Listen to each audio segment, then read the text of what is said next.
Olá, sejam bem-vindas e bem-vindos ao último Mais Que Arquiteto de 2023. Ao longo desse ano a gente conversou com vários profissionais que se dedicam a outras áreas das artes e hoje nós estamos aqui para bater um papo com o Carito Cavalcante, que foi arquiteto por 16 anos da UFRN e fez pós-graduação em Teoria da História da Arquitetura e especialização em Ensino das Artes e se dedica a várias áreas. Eu não sei nem se vai dar tempo de a gente poder falar de tudo que tu faz. Então, bem-vindo ao Mais Que Arquiteto. Eu que agradeço, né? Não posso começar sem brincar com as palavras. Eu agradeço e me engrandeço. Né? Eu gostaria de começar contigo falando, te apresentando um pouco o teu lado artístico, porque é muito diverso, né, teu lado artístico. Então, quais são as áreas aí que tu atua? Então, tem uma frase do poeta Chacal que ele diz assim: especialistas no mundo não faltam, por isso tornei-me livre atirador em assuntos vários. Então eu gosto muito dessa frase e fiz a minha versão dela, quando eu digo que eu sou um dublê de possibilidades. Né?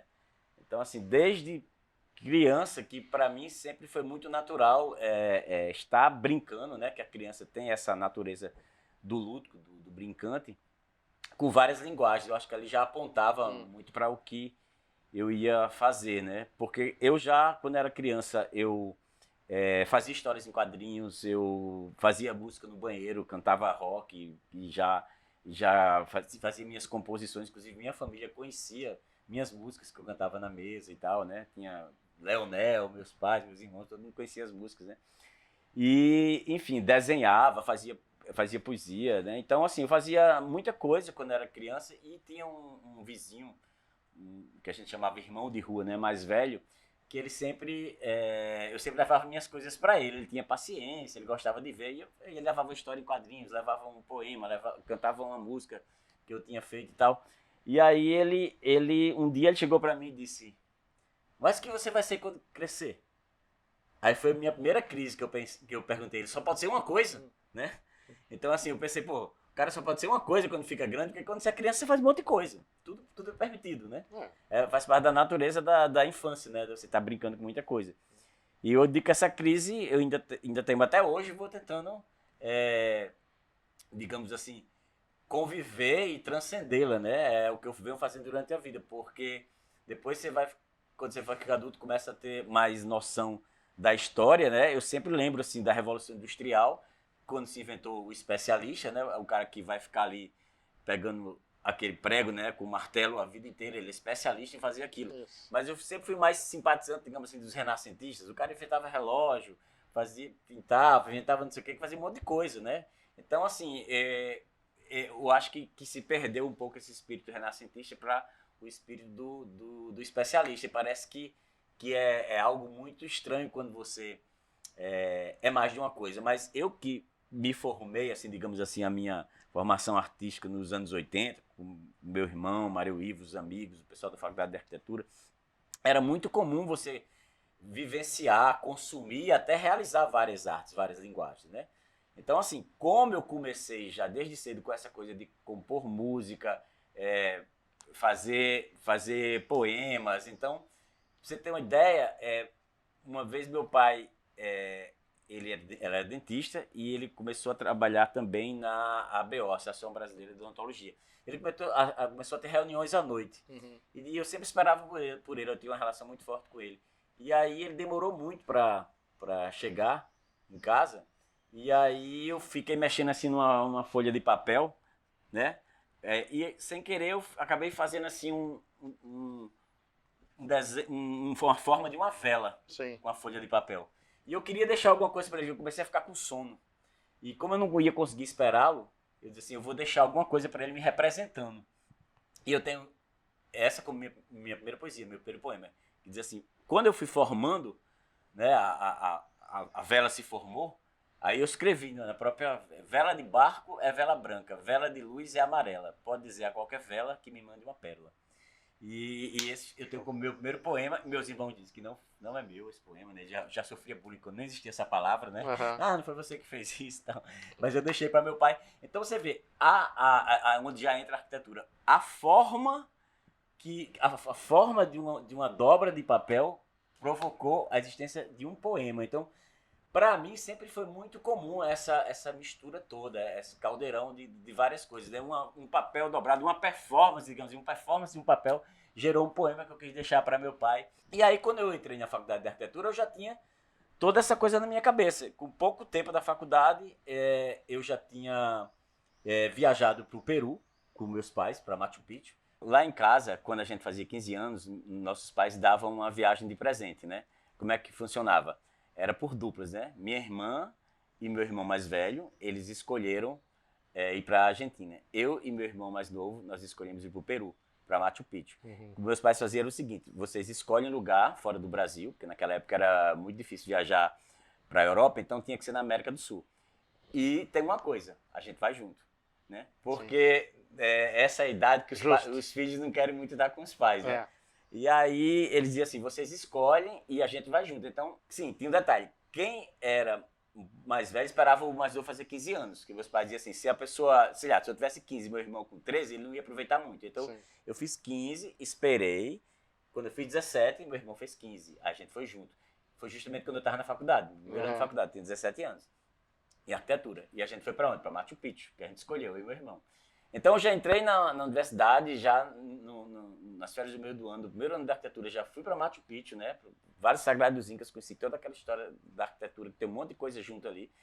E já comecei a me interessar por muitas outras coisas. Então, de repente, eu já estava com a minha primeira banda de rock, com Fluidos, que era com Mandoca, Fernando Suassuna, e toda uma galera. Depois eu, né, mais na frente, vim ter a segunda banda Modos e Vende por dos Poetas Elétricos. Mas voltando para essa época da faculdade, então era uma época de muita combustão, né? Porque aí eu conheci Afonso Martins, Flávio Freitas, essa galera toda que a gente no corredor pegava uma prancheta, colocava em cima de um tripé, de um, não sei como é que a gente chama aquilo ali, de um cavalete, e a prancheta virava um quadro, né? Eu acho que ali era a nossa internet, porque aquele mural que a gente fazia uns raps, uns performances, uns improvisos, e de repente a gente estava pregando coisa ali que aparecia na Folha de São Paulo, poema que um escrevia, desenho que o outro fazia. Então aquela prancheta em pé em cima do cavalete no meio do corredor virava meio que um rap, uma performance, um mural, era como se fosse a nossa internet na época. A gente ficava meio que alimentando aquilo sempre, o tempo todo. Então tinha peça de teatro. Então assim, você pergunta assim, como é que foi para mim mexer com tudo isso?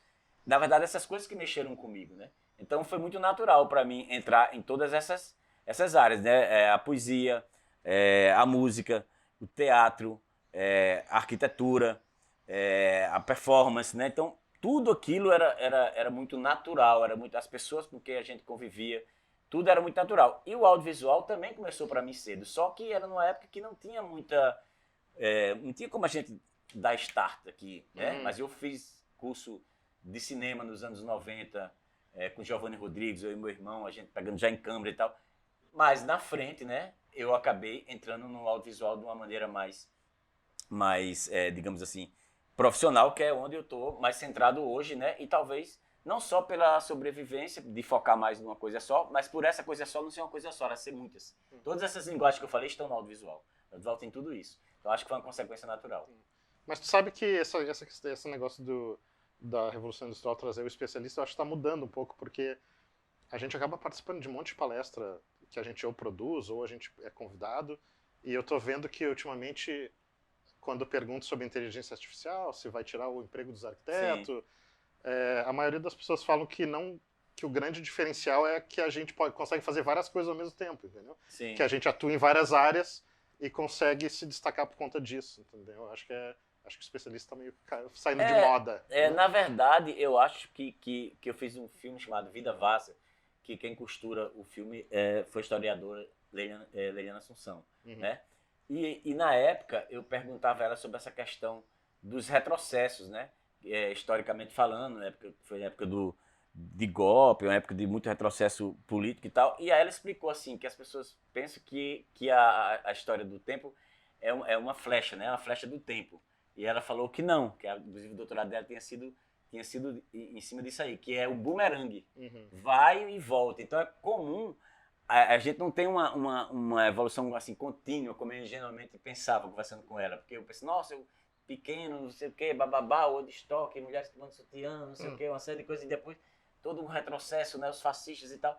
E aí ela foi falar sobre o Spengler, né, que ela fez a tese dela, né, que é um bumerangue, vai mais volta. Então acho que é isso também, assim, por exemplo, nos anos 80 também, o especialista estava meio em queda, tanto que Chacal tem essa frase que eu falei no início da nossa conversa, né? E eu acho que de repente começou-se a se empoderar isso, talvez até por essa coisa da academia, sem querer aqui demonizar a academia, mas assim, as pessoas ficam assim com necessidade muito grande de fazer aquilo. Digo isso porque quando eu fui fazer minha especialização em ensino de arte, eu assim geralmente comecei a viajar um monte de coisa e a orientadora disse assim, não foi nem a orientador, foi a pessoa lá do departamento de arte, assim, isso você pode fazer no pós-doutorado, não sei o que e tal, depois você faz especialização, mestrado, doutorado. E eu assim, nossa, porque quando você é poeta, né, eu conheci eu morei em Madrid, né, eu fiz a pós-graduação lá, e conheci um poeta bem mais velho que eu, e ele dizia assim, se você chega numa parada de ônibus, entrega um poema para a pessoa que está do seu lado, e passa, e aquilo ali você está no fluxo da vida, no fluxo da poesia, porque todas as pessoas são importantes. Que é isso, inclusive, que eu tento fazer nos meus filmes, inclusive muitos documentários, é reverberar a importância das pessoas de vida simples, né? Às vezes a pessoa diz assim, nossa, quer fazer um filme sobre mim? Sim, como meu amigo dizia, né? Todo mundo é importante. E quando você chega na história da academia, que eu sei que é super importante, mas pelo menos a minha experiência nesse momento específico um pouco traumática, porque tudo que eu dizia alguém tinha que ter dito. Tinha que provar que fulano que disse, fulano que disse. E assim, eu não valia nada, assim, né? Só eu dizer. E eu escrevo minhas coisas no meu livro e pronto, tá tudo certo, já vale pra mim, né? A minha palavra já vale, né? Claro. E ainda mais que eu tava querendo fazer uma coisa assim, sabe? No final até a minha monografia já reflete essa coisa do espaço, tá sempre presente, seja na poesia, na arquitetura, na música, no cinema, que eu fiz sobre o lugar teatral. Né? Sobre desde dos teatros, na Idade Média, até hoje em dia, já com a internet, com a coisa futurista e tal. E aí esse lugar, que muitas vezes até o lugar cyber, né? O cyber lugar, né? E aí, assim, isso já sempre refletiu em mim essa coisa do espaço, né? O espaço, de alguma forma, eu fiquei pensando esses dias, quando você falou que a gente ia conversar, que ele sempre está presente também, de alguma forma, nas coisas que eu faço, que eu penso, e que é muito natural também, assim, não tem nenhuma forçação de barra, a arquitetura está na poesia ou no cinema, tá? Porque você tem arquitetura cênica, você tem a arquitetura das palavras, você tem a arquitetura do pensamento, você tem o espaço entre as frases, entre as palavras, né?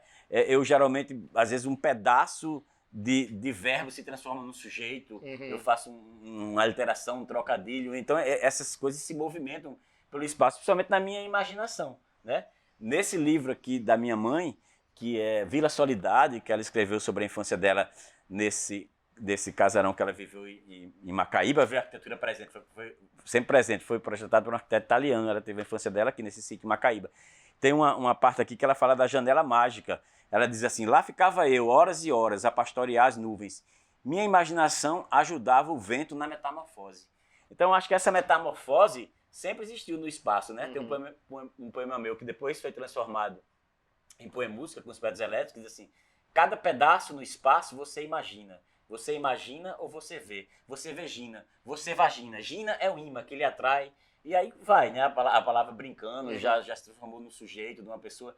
Então, essa coisa da metamorfose que a minha mãe fala, eu acho que também veio me influenciar. Se você for olhar em arquitetura, eu fiz às vezes um projeto que o telhado, eu vi que se eu colocasse ele em cima da caixa d'água, virava o que a gente chama de espaço-consequência. E aí criava-se um novo espaço em cima da casa, que era um mirante, uma terraça mirante, né? Então, isso também tem no cinema. O filme ensaio é um conceito onde uma das características é o acaso guiar o filme. Então, muitas vezes, quando eu faço não só documentário, que é mais lógico, que você não sabe o que vai acontecer, porque muitas das coisas você vai descobrir no processo, mas até ficção, eu também deixo o acaso participar. Né? Eu quero deixar que o acaso... Então o roteiro para mim é um ponto de partida. E esse roteiro que eu estou falando é roteiro de um livro, de um poema, de um projeto arquitetônico, de um filme, de uma peça de teatro, né? Eu fui orador da aula da saudade da turma de arquitetura de 1985 da UFRN. E a minha aula da saudade, ela era uma peça, que não sei nem se era de teatro, que era uma peça antropofágica. Foi inspirado em Aguilar, a banda performática, foi inspirado nas pessoas que já faziam isso na minha época, né? De Jorge Malta, nas pessoas que faziam essa combustão. E aí, as pessoas tinham falas, que elas descobriram que só tinham falas na hora da aula da saudade. Uhum. Eu imprimi esse roteiro, já com as falas, digamos que tu era da minha turma. Aí você recebia e tinha lá, Glauco, a sua fala. Você ia lá na hora e lia. E aí tinha uma hora que os meus próprios amigos que estavam comigo fazendo a aula da saudade, que era quem geralmente fazia os projetos comigo, as disciplinas comigo, que sempre era trabalho em grupo, né? Daqueles temas de arquitetura, hotel, escola, não sei o quê. Eu chamei eles para também fazer um trabalho em grupo comigo. A minha oratória da aula da saudade virou um trabalho em grupo de arquitetura com meus amigos. Chamei eles que eles também não sabiam. E aí um deles já entra lendo assim, dizendo: eu não sei qual é a minha função nessa aula da saudade. Eu sou o seu colega de grupo ou sou o distribuidor de cerveja? Que ele já entra com um isopor cheio de cerveja. E a gente vai transgredir a aula da saudade com cerveja, né? Todo mundo ficando louco lá, todo mundo bebendo e com as falas. Então, a minha banda na época, Modos Vendo, levei para tocar, né? A professora Beth Raulino, que era minha professora, ela dizia assim, sempre brincando, que não acontecia nada. Ela tinha estudado com Chico Buarque, vinha de São Paulo, então ela meio que provocava muito, assim, achava tudo muito careta. E eu lembro que tinha uma das falas que ela dizia assim: ninguém joga um balde de tinta vermelha na cabeça do outro. E a gente fez uma encenação, alguém pegando no final, entrava no maior carnaval, galera tocando lá, carnaval foi com banda, né? Minha oratória da aula saudade foi com banda, né? Com banda. Com banda, com teatro, com tudo. E aí eu ia assim, meio que dançando com escrito tinta vermelha, porque a gente achou que era muito botar tinta de verdade. Né? Sim. Aí botou tinta vermelha, aí fazia encenação e jogava na cabeça de Beto, a professora, né? Então, assim, se a minha própria fala da aula da saudade já era assim, né? Isso acho que reverberava e eu acho que, de certa forma, representa muito o espírito, não só meu, mas de uma época, né? Que a gente vivia com tudo isso, assim. As minhas bandas, exemplo, Flávio Freitas, Stan, que era outro cara que fazia arquitetura, Afonso Martins, durante um show do Fluidos na danceteria do América, enquanto a gente tocava, eles pintaram um painel no palco, né? Isso foi se repetir em outras bandas, no Modus Vivendi, dos Poetas Elétricos, essa coisa de você pintar, né, o espaço dos Poetas Elétricos. A gente chegou ao ponto de enquanto eles pintavam, né, no caso foi Flávio Freitas pintava, depois ele começou a pintar de branco o que ele tinha feito, desconstruindo. Mas aquela desconstrução daquela pintura ficando branca, já na verdade era uma base se formando para uma projeção multimídia. Né? A pintura dele foi se desfazendo, se transformando. E esse espetáculo, que foi no Concerto Musical de 2005, a gente chamou de O Vazio Fértil, porque começava sem quase nada no palco, mas tudo que ia ficando a gente ia deixando. Então, assim, começava bem minimalista, computador, com bases eletrônicas, e no final, na Casa da Ribeira, levantava aquela parte de trás e mostrava uma banda orgânica, com bateria, com tudo, só para 3 músicas. Só para dar o luxo de 3 músicas, o show tem bem 15, né? Assim, você dá o luxo de, no final, assim, de repente sobe, e já tinha acontecido projeção, não sei o quê. Bailarina, teve uma bailarina que ficou dentro de um baú, que se transformou em caixinha de música. Ela ficou lá, coitada, a Liana, hoje mora em Portugal. 3 músicas esperando a hora dela, que na hora que levantava assim, ela virava uma bailarina de caixinha de música, só que em dimensão real, né? Ela ficou morrendo de calor. Mas eu também já passei por isso. Muitas vezes minha própria eu lá, parece que tem um pano solto lá no palco, e de repente tá lá tocando instrumental, eu morrendo de calor, né, no Teatro Alberto Maranhão, e de repente eu surjo de repente do nada, a galera, tudo em nome, né, da coisa performativa, do impacto, né, do susto, né, da gente se assustar. Alguém uma vez disse que um artista estava no leito de morte do seu pai, não sei se isso é verdade ou uma lenda, mas o pai disse para o filho artista: meu filho, perca tudo, menos o entusiasmo. Ótimo. A arquitetura. Tu já falou que tu fazia arte nos 2 sentidos, desde cedo. Sim. Isso naturalmente te levou para arquitetura ou teve algum outro motivo por que tu escolheu? Eu acho que teve alguns pontos assim que foi trampolim. Primeiro que eu e meu irmão mais novo, Mario, a gente brincava muito, a gente não se satisfazia com brincadeira cover, né? Na verdade, eu nunca fui de cover, sabe? Nem nas bandas, nem nada. Sempre fui do autoral. Então, a gente tinha lá o banco imobiliário, um tabuleiro de dama, o dominó. Que tal você fazer do dominó os pilares? Que tal você fazer do tabuleiro uma laje? Que tal você fazer o dinheiro do banco imobiliário, o dinheiro da sua brincadeira, e aquela brincadeira durar todo julho, enquanto seus pais estão viajando. Então era assim, meus pais viajavam, tinha uma amiga da família que vinha de Macaíba, da minha mãe, tomar conta da gente, e aí a gente pegava todas essas coisas e começava a brincar. A brincadeira continuava no dia seguinte. Então a arquitetura já entra ali. O tabuleiro de dama virava laje, a espécie de dominó, os pilares. Então já estava fazendo ali vão livre. O vão livre do MASP já estava ali na minha brincadeira há muito tempo, né? Porque eu não sei como é que o cálculo real aquilo sustentava. Mas quando eu botava um dominó do lado, um dominó do outro, e o tabuleiro se sustentava com os dominós lá que a gente botava. Então você tinha umas garagens que você estacionava seus carros embaixo sem ter que ficar driblando pilar, né? Então, assim, além dessa brincadeira, né, muito viva, né, como se a gente brincasse de brincadeira de boneca de menino, assim, né, com os carrinhos. E aí, a gente viveu numa casa, né, que é um privilégio. Meus pais, mesmo sendo professores universitários, meus pais eram muito antenados e não eram pessoas ricas, mas faziam parte de uma classe média e eles se organizaram muito. Então, simplesmente meu pai, numa época que ninguém contratava arquiteto, meu pai contratou o Birajara Galvão para fazer o projeto da nossa casa. Então, eu cresci dentro de um exemplar de arquitetura né, contemporânea, projetado pelo Birajara Galvão, com balanço, com fachada livre, com laje dupla, com peitoril ventilado, com todas aquelas coisas de arquitetura. Então, eu cresci dentro dessa casa. E quando essa casa estava sendo projetada, eu já me apaixonava pelos desenhos, pela linguagem. Né? E eu lembro que eu estava numa escola chamada Pequeno Doutor. E às vezes tinha desenho para colorir. Eu coloria a fachada da minha casa que estava sendo construída. Né? Com aquelas janelas Maximar, com peitoril ventilado, com aqueles vão livres e tal, com jardim duplo, com tudo aquilo que depois eu fui estudar em arquitetura e eu vi, tudo que era falado eu vivia dentro daquilo ali. Eu vivia naqueles exemplares. Então, o Birajara, que era discípulo de Niemeyer, que era discípulo de Le Corbusier. Quando eu vou fazer pós-graduação em Madrid, eu tive a oportunidade de viajar pela Europa, vários lugares, e um deles foi em Paris, onde eu pude ir lá no Instituto, o Centro, não sei, Le Corbusier, onde eu tive a oportunidade de pegar um texto de Le Corbusier, que só existia em francês, né, através de um meu amigo, Norberto Gomes, também arquiteto, hoje arquiteto da UFRN, eu acho que ele até está no meu lugar. Eu liguei para ele hoje, ele não me atendeu, não me deu cabimento. E aí Norberto fez a tradução para o português e eu traduzi para o espanhol e um dos meus trabalhos lá na pós em Madrid foi um texto inédito que nunca tinha sido traduzido para o espanhol, que eu fiz via Norberto, né? Traduziu para o português e eu para o espanhol. Então já tem essas conexões que eram muito naturais. Por quê? O que é que eu escolhi fazer lá? Arquitetura e cinema, né? Eu mostrava como é que a arquitetura tem influenciado nos filmes, na arquitetura cênica, e vice-versa, como é que os filmes também denunciavam a arquitetura kitsch da época, como Cidadão Kane. Eu fiz o meu trabalho só sobre Cidadão Kane, dessa disciplina. Então, tudo sobre Cidadão Kane eu estudei, né? Como é que aquilo ali foi feito, as escalas falsificadas, o uso do preto. Você falsificar a escala de uma porta dessa para menor, para parecer que o espaço é mais profundo, que você não tinha grana, né? Rolil também passou por momentos de limitação financeira.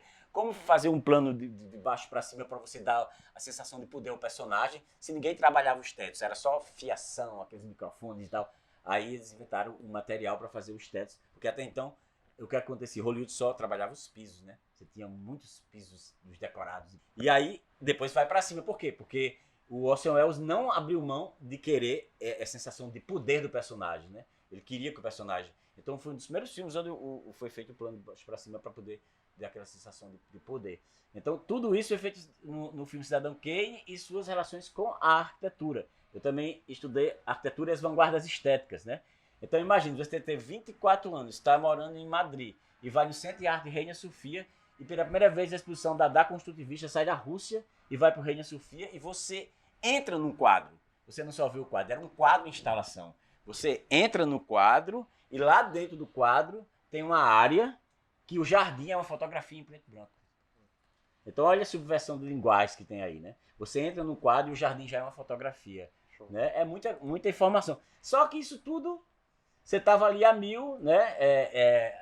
Escutando Pata Negra, que era o novo flamenco com rock, com jazz, com blues, né? Tudo acontecendo. Então, como achar que a mistura, né? Que veio com a Tropicália, com os Novos Baianos, com, né, Alceu Valença, o que Chico Science faz com a música eletrônica, já sem tirar, logicamente, a importância, mas já tinha sido feito por Alceu nos anos 70, misturando rock com repente. Né?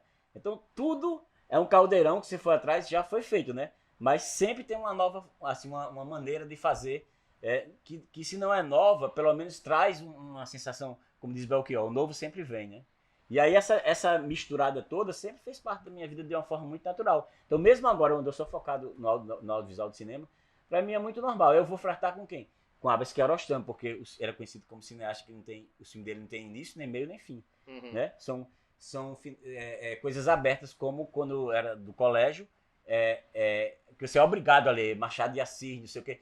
Quando eu li Romance Aberto, que era aquele que você terminava, mesmo obrigado, terminava a história e ficava pensando como é que ia continuar, isso eu gosto de ler. Né? Não, foram felizes para sempre, não. Então, essa coisa aberta e essa coisa da mistura sempre fizeram parte de mim. Tu já citou algumas das suas bandas e tu falou de Chico Science.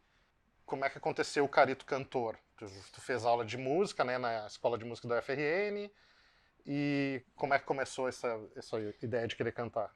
Então, eu na verdade eu já comecei assim, compondo cantando, né? E não sou instrumentista. Então, para mim, sempre foi muito natural compor já cantando, mesmo sem tocar, né? Então, é o exercício, né? Tudo é exercício. Eu faço desde pequeno no banheiro, né? Eu fazia já com melodia, com refrão, você escuta as coisas, você tem suas referências, bota no caldeirão, intuitivamente você tá com o cérebro bem novinho, né? Então, vai embora, né? Só que quando eu tive a minha primeira banda, o Fluidos, teve uma fase que a banda começou a encaminhar mais pro lado do rock progressivo e realmente não ia ser eu esse cantor de rock progressivo. Sim. Eu tava mais para um post-punk da vida. Né? E aí foi quando eu vi que eu não ia por esse lado do cantor com muitas capacidades e técnicas vocais, que eu estava mais identificado com pessoas como Raul Seixas, que dizia, eu não sou um cantor, eu sou um ator que representa um cantor. Mesmo assim, é claro que a pessoa tenta, né, crescer, evoluir, e foi meio que uma cobrança que eu fiz comigo mesmo e fui estudar aula de canto na escola de música, que era aqui na MIPBU. E eu lembro que a minha professora Atenilde Cunha, ela às vezes ficava impaciente, ela dizia assim, menina, era melhor você não cantar nada, porque ela dizia que eu cantar rock atrapalhava, porque ela dizia que eu era cheio de vícios. Mas no fundo, eu não estava ali para ser um cantor lírico, eu estava querendo aprender algumas técnicas e aprendi respiração costal diafragmática, técnicas de sustentar, somente que eu fazia muita performance no palco e realmente isso foi importante para mim, para você fazer muita performance e continuar cantando, né? E segurar e tal, e ter uma... Dentro mesmo daquelas minhas limitações vocais, ou características vocais, digamos assim, eu aprendi algumas técnicas, né? Mas foi uma fase muito interessante porque muitas das pessoas do caldeirão cultural na época faziam canto comigo, João Marcelino, Marcos Bulhões, Hilton Gaio, que era bailarino, e era muito massa que quando terminava, a gente saía aqui da MIPBU e ia lá para o Amai de Vécio, né? E eu nem era muito de comida vegana, vegetariana, mas todo mundo ia. Eu sempre digo que eu sou muito influenciável, né? Assim, eu tenho um filme de Woody Allen que chama Zelig, né? Que o personagem vai tomando a forma de vários outros. Eu sou meio assim também. Não chego a ser aquele cara que vai pro Rio e volta chiando em 3 dias, não, mas em Portugal quase que eu volto falando hora depois, né? E tu já essa parte de performance, aí para trabalhar como ator, já estava tudo meio conectado, né? Porque assim, quando eu comecei a fazer teatro, com a Estabanada Combi de Teatro, foi muito também nuas de como eu comecei a fazer canto. Tipo assim, vou tomar consciência de algumas coisas que eu tenho intuitivamente. Né? Tipo assim, eu quero ter mais consciência sobre o meu trabalho, sobre o meu corpo, sobre a minha voz, entendeu? Então assim, só que, na verdade, pelo menos no meu caso, eu tomava essa consciência, mas eu ficava mais pirado para uma inconsciência.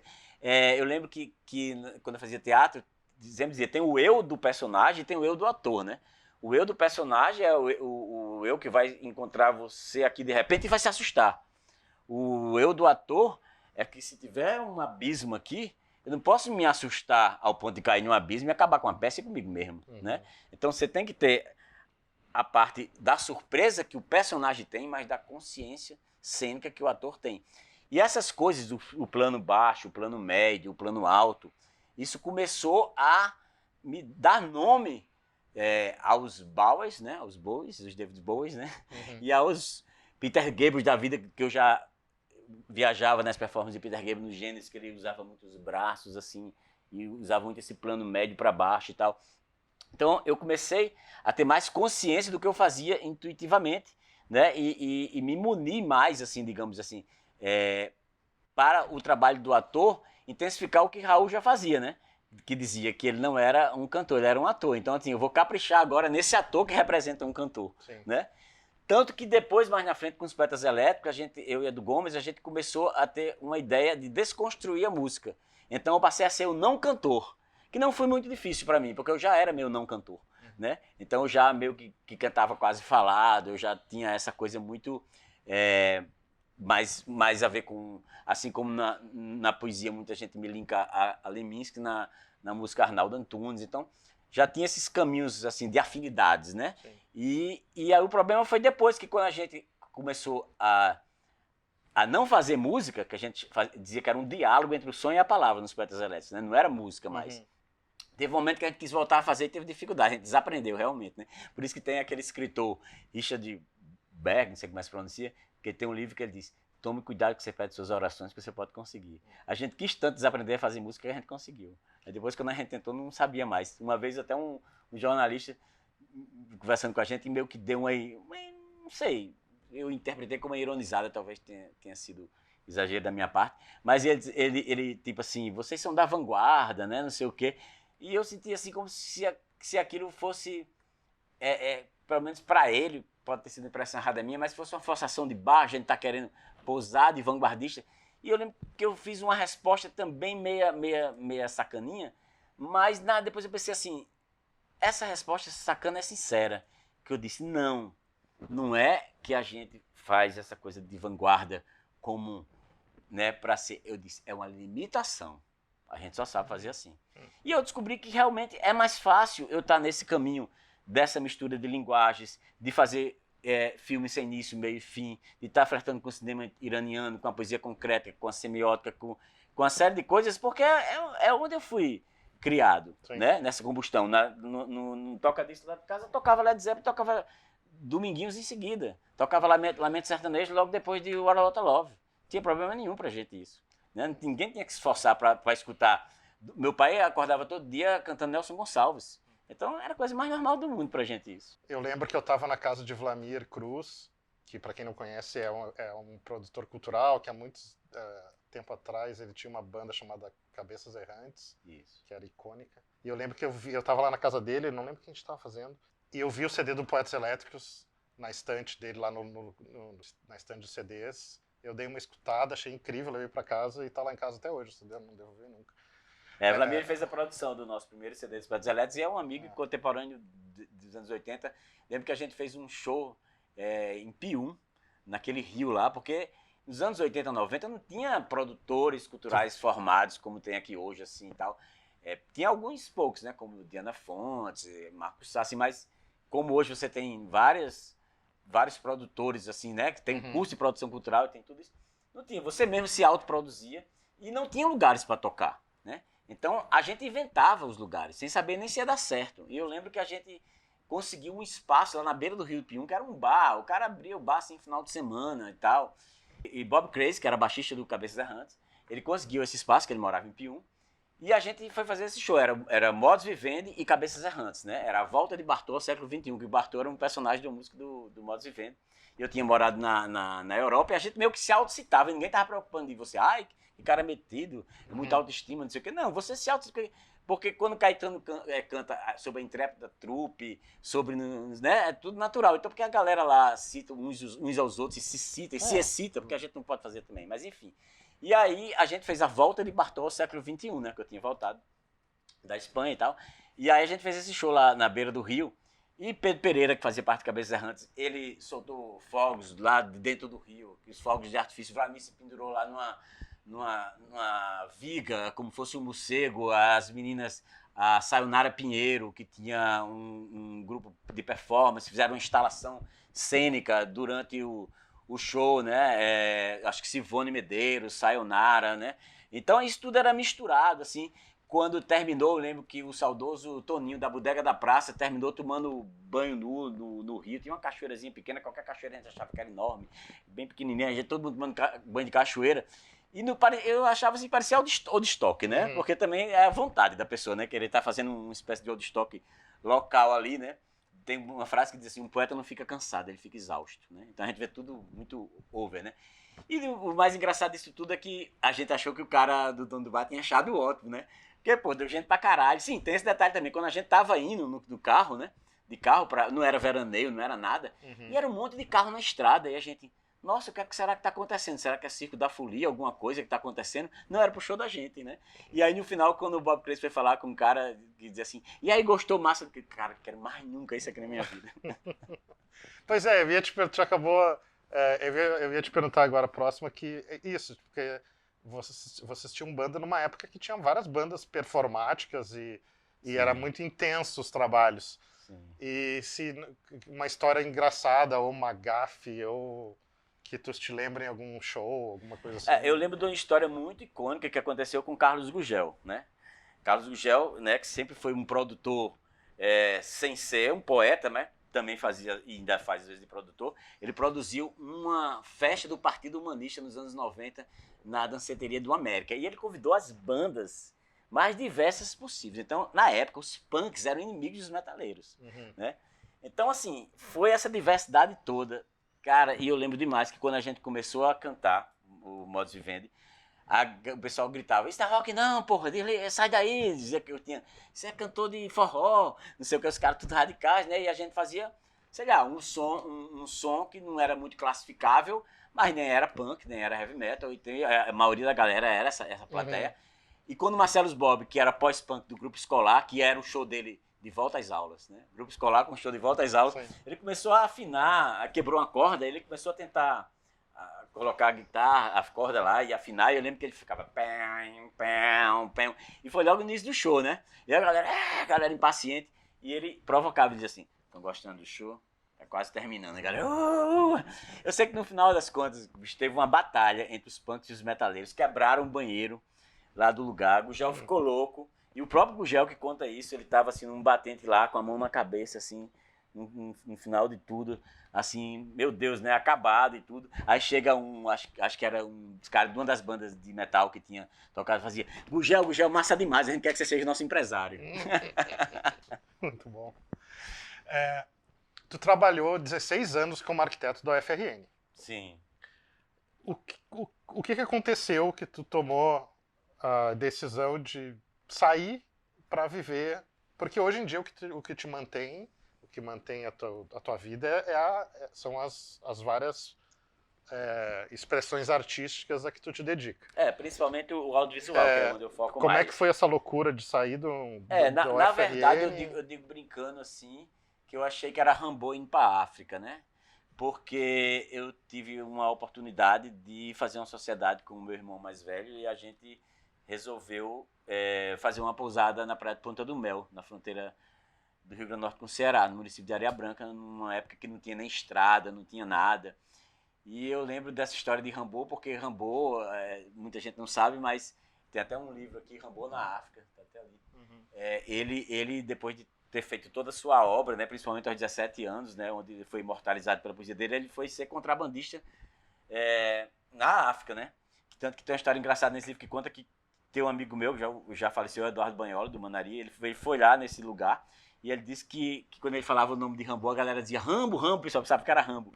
Mas voltando, eu fui para Ponta do Mel, eu tive uma paixão por esse lugar e a gente teve esse desejo de fazer esse empreendimento ecoturístico que, muita história para contar, vou só resumir que teve uma lua de mel e teve uma lua de fel, né? E aí, para mim ficar lá, que eu morei quase 10 anos, eu tive que me desligar da universidade, né? Sim. E era um momento de vida assim, eu tinha 35 anos e não sei, uma amiga minha, Giovana Araújo, que é atriz, do Facetas, Mutretas e Outras Histórias. Uma vez conversando com ela, ela disse que acho que 35 anos parece que tem uma coisa que dá em você, diz assim, se eu não fizer agora, eu não faço mais nunca. Tipo assim, você fica com medo de mudar, mas também fica com medo de permanecer desse jeito, né? Você fica assim, nossa, e se eu mudar e não der certo, mas também vou permanecer isso pro resto da vida. E aconteceu comigo, e assim, quando tem um mês que as coisas apertam, eu não vou mentir e fico assim lembrando que eu podia continuar sendo concursado arquiteto da universidade com meu dinheiro todo mês. Mas quando os meses que eu consigo pagar as minhas contas, eu, assim, acho que foi bacana o tempo que eu passei lá. Mas esse tempo onde hoje eu me tornei, digamos assim, cineasta, que era uma coisa que, quando eu era cinéfilo nos anos 80, eu jamais acharia que conseguiria ser, né? Isso é uma longa história, que inclusive falo muito isso nas oficinas de documentário que faço junto com o Fernando Suassuna no projeto do Caravana Rec. Então o próprio Caravana Rec já fez 3, 4 anos Caravana Rec, não sei quantas cidades do interior do estado. Essas experiências todas de viajar para o interior, agora mesmo teve o lançamento do filme que eu fiz com o Fernando Suassuna sobre os caboclos de Major Salles, foi encomenda do Sesc, a gente passou 10 dias imerso em Major Salles. Então essas vidas tantas que sempre eu vi nos filmes, porque é uma forma de você viver outras vidas, através do cinema, através da poesia também. Tem muitos personagens aqui que sou eu em vários eus, né? Que, como diz o poeta, eu não sou um, sou 350. Então, assim, nessas experiências, nessas andanças com o audiovisual, tem me proporcionado muitas vidas em vida e além da vida que a gente vê no cinema, na vida real, né? Que acaba se misturando.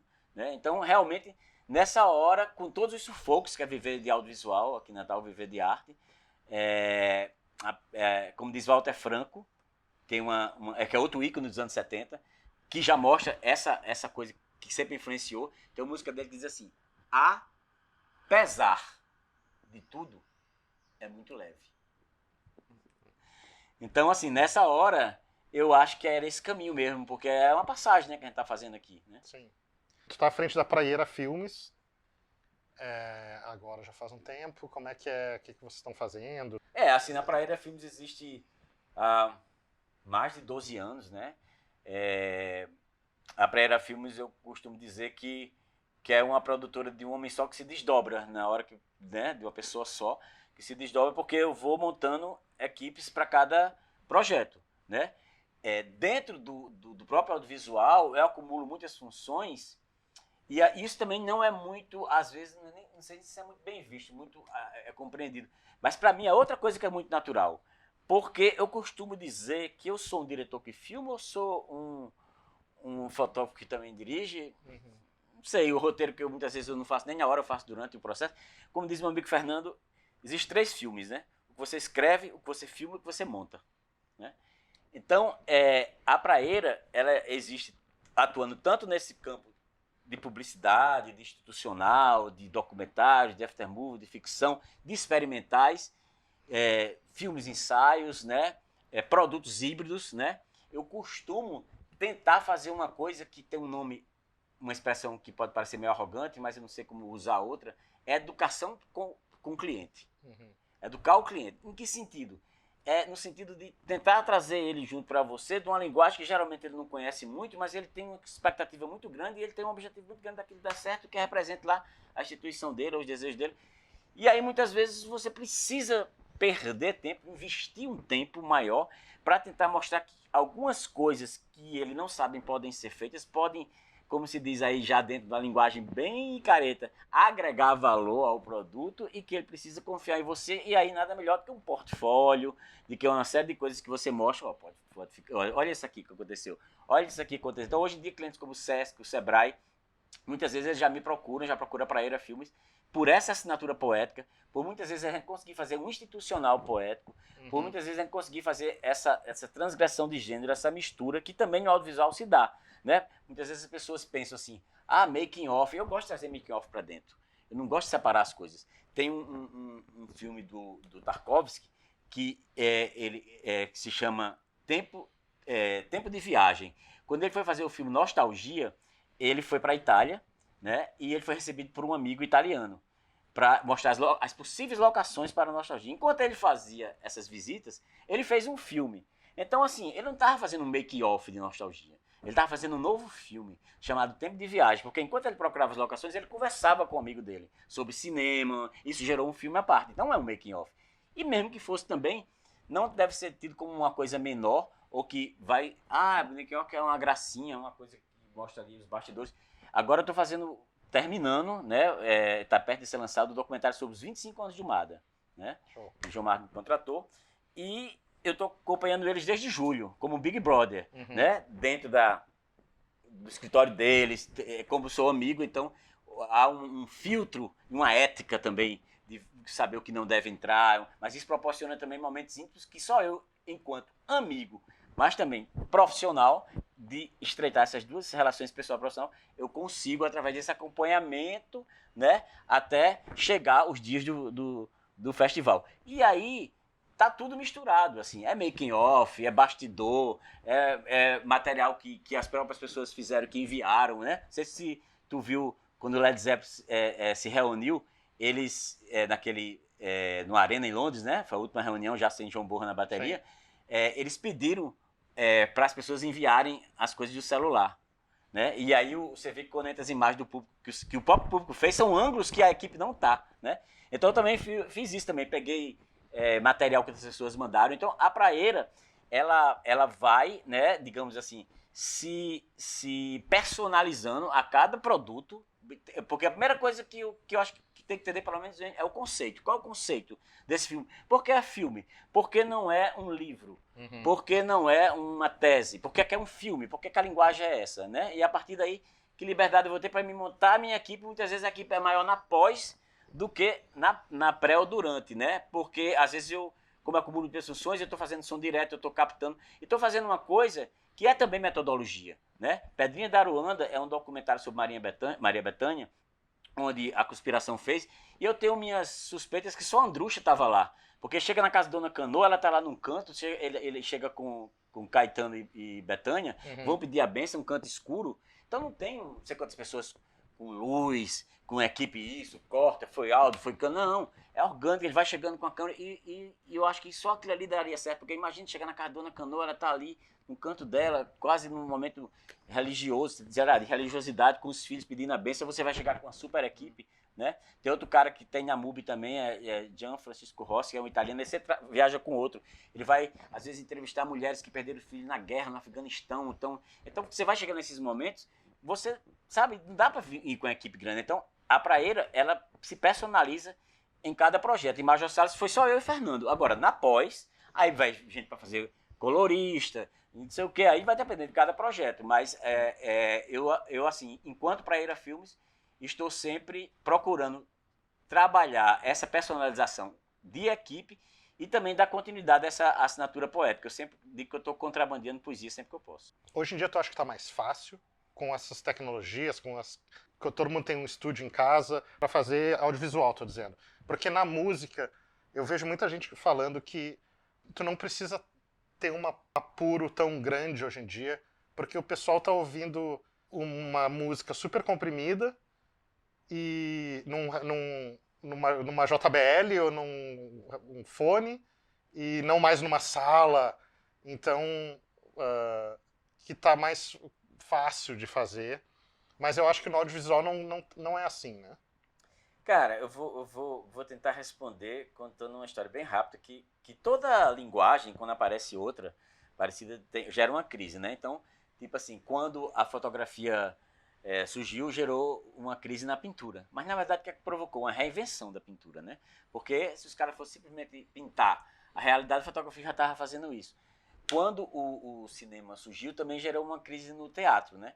E tem uma história muito curiosa, que um cenógrafo de teatro tinha um discípulo fiel, e aí o mestre descobriu que o discípulo estava fazendo cenografia de cinema, né?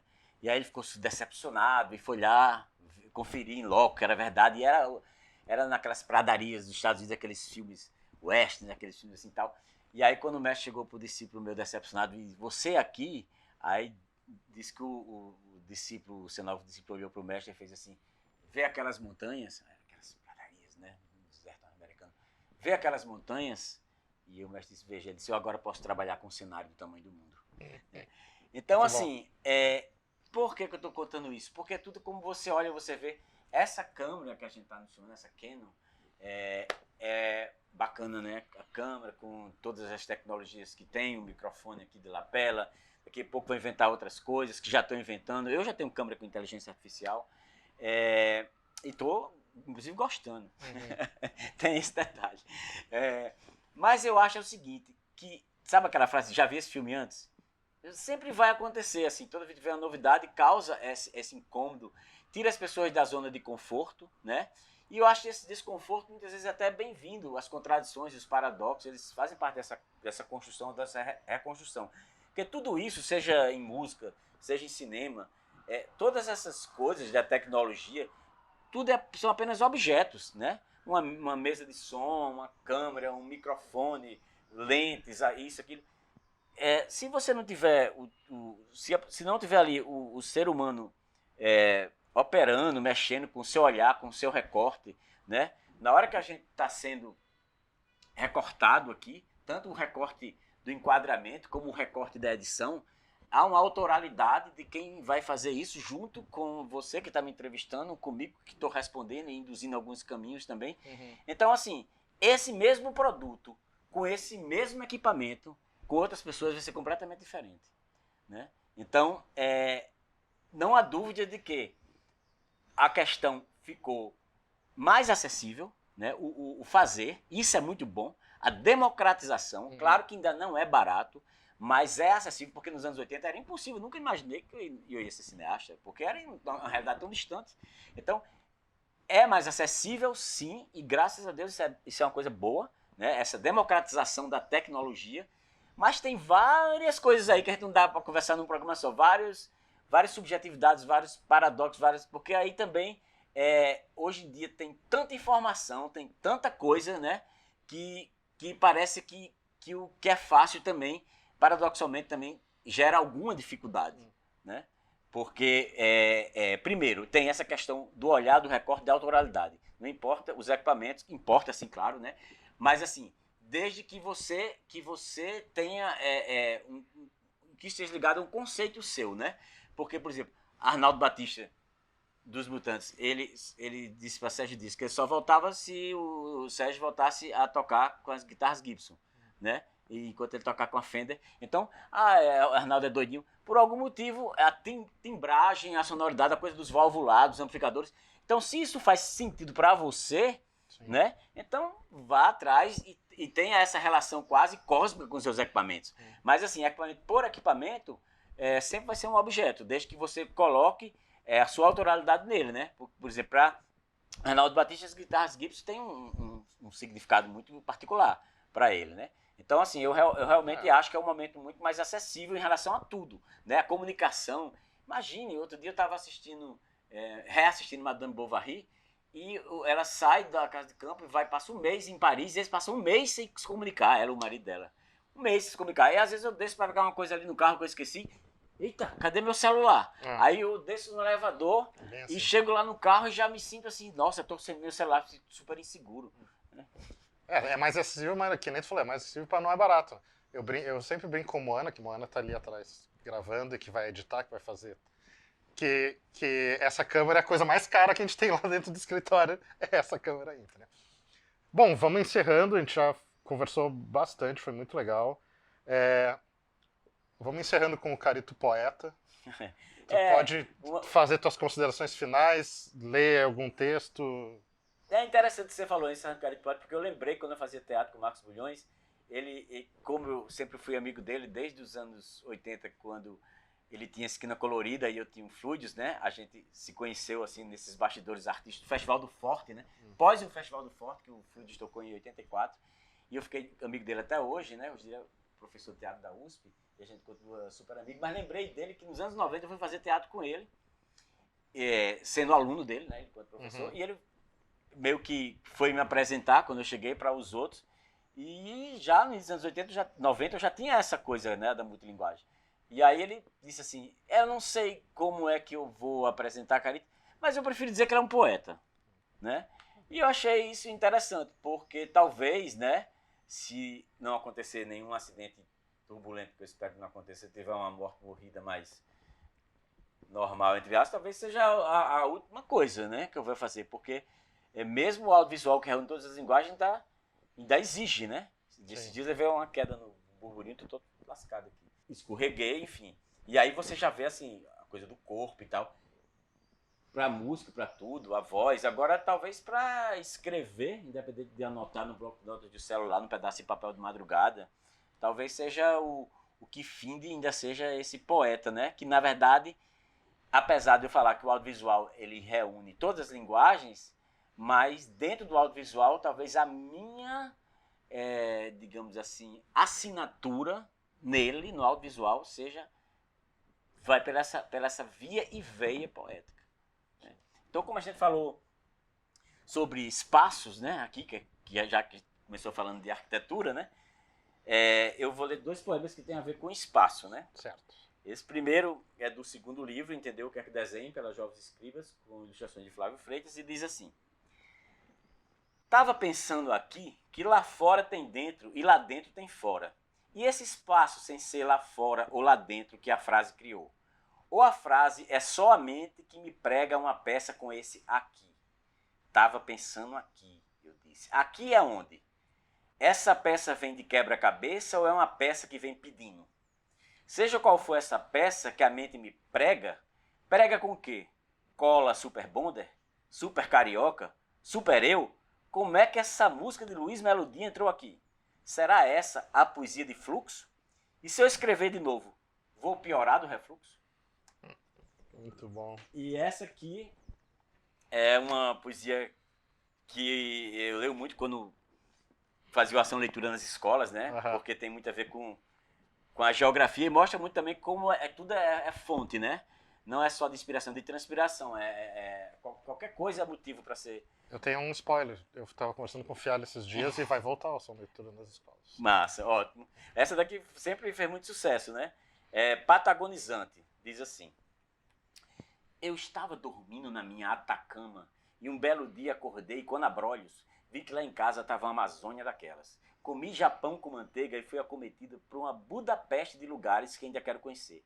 Uma verdadeira praga além da primavera. Verão na Ilha de Páscoa e que tudo mais vá para o inverno. Cerveja Antártida, Guaraná Tailândia e tenho que me ligar para não engolir Moscou.